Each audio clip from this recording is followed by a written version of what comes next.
আপনি বলুন এই নির্বাচনে অভিজিৎ গাঙ্গুলি মহোদয় যদি গঙ্গা হয়, তার বিরুদ্ধে যে দাঁড়িয়েছে তিনি নর্দমা। গঙ্গাতেই থাকা ভালো।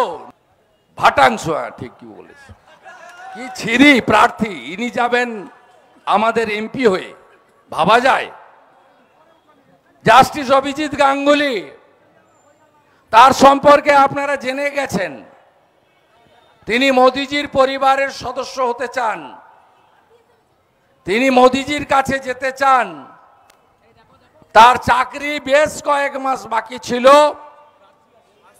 তিনি চাকরি ছেড়ে অমিত শাহজির আহ্বানে বিজেপিতে যোগ দিয়েছেন এবং আমরা তমলুকে তাকে অনুরোধ করে নিয়ে এসেছি। জেতার দায়িত্ব আপনাদের।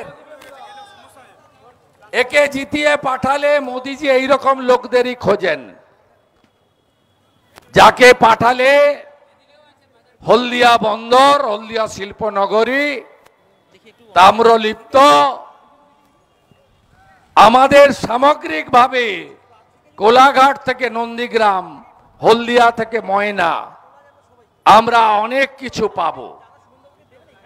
আগামী 20 তারিখে যশস্বী প্রধানমন্ত্রী বেলা 2টোর সময় হেলিপ্যাড ময়দানে ভাষণ রাখবেন।